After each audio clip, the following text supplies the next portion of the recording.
I've watched some horror. I never do, but I have. I've got a soft spot for uh, Neil Jordan's 1994, It's because it's great. Tom Cruise, Brad Pitt, Interview with the Vampire. It's because it's great. It It's is. okay. I have a lot of time for that, and I would like to. I mean, Tom recently mentioned it hadn't dated well the last time he saw it, and all I could say was stick it on a 4K disc. I'm going to buy it and prove you wrong. Yes. It's just. Hang on, wasn't it all period? How the hell has it not aged well? I just no idea. Strange but anyway, I would lap that up on 4K. And less so Queen of the Damned. I didn't get on with that at all, but I don't really know whether anyone really did. Stuart Townsend was just a strange choice for anything. Yes. Very true. Sorry, Stuart. Yeah.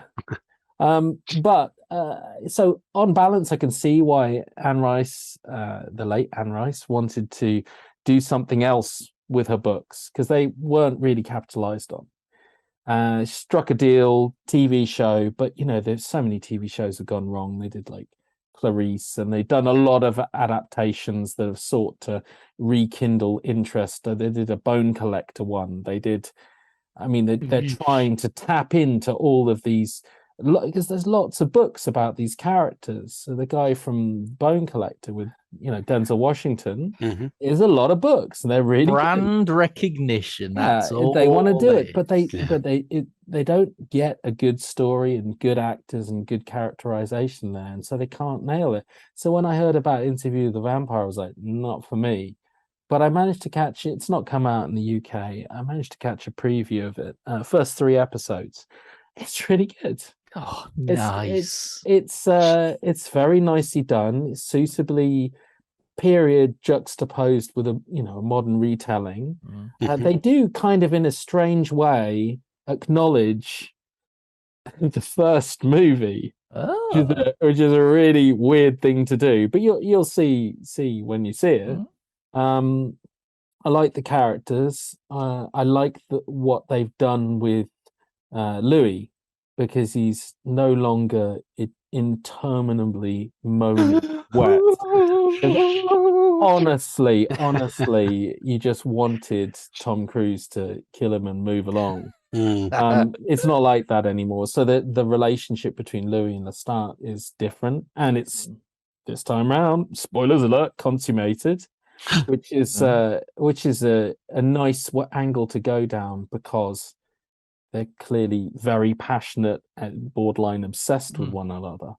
And I think it does really nice. Well with clearly a bigger mythos, not relying on just loads of vampiric nonsense, but I was going to say, so does it follow the plot of the first book, or does it get into a lot of the later books like Queen of the Damned, we've just started.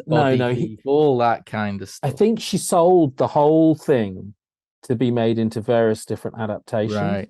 But the first 3 episodes barely cover the first 30 minutes of the movie. Oh, wow. I haven't even got onto the Kristen Dunst character. That's just teased at the end of the third episode. Have they not even got to France yet, then?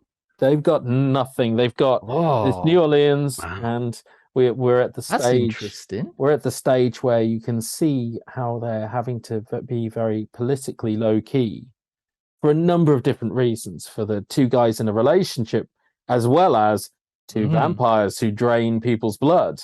It's a very interesting setup, and they've got to keep everything quiet. And Lestat's obviously, very practiced at this and very good at navigating it. And he's also white, which gives him, carte blanche, quite literally, to do what he likes. And Louis struggles a bit more, and so his, temper can get him in trouble. And he also doesn't love it. It's that dabbling in that whole I'll just drink rats, which doesn't get him very far. I mean, it's very nicely played. We're just 3 in, and it's slow burning. I got a lot of time for it. Don't know when it's going to come here. I was just going to say, do we know on what platform? What did you watch it on? I watched it on the magic of a screen link. Yes. Yes. So we don't know what platform it's likely to rear its head on. There's been no announcements, and I don't know who would pick it up. I don't know where it would suit. Probably Sky or Paramount. I can't see Disney Star doing this. Yeah. Yeah. I feel that way. Anyway, the other thing I saw, which will come to Disney Star, probably, I guess. No. You're saying no? Paramount Plus.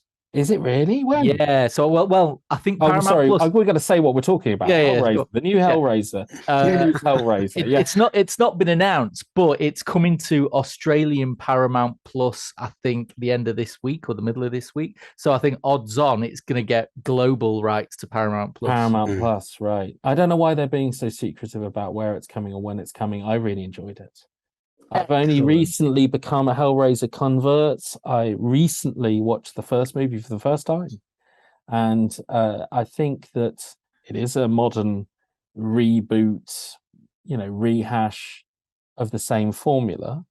They do it very nicely. It's slick, and it's a horrible conundrum of sacrifices and bloodletting, and it's oh so tempting. I could just stab this guy over here, and then I don't have to go through the pain of having all my skin ripped off. It's nicely played. There's some very nice creepy effects. Lots of the Cenobites coming from these underworld layers that will just appear in the road. I think terrible road safety. Yeah, they've done well with it.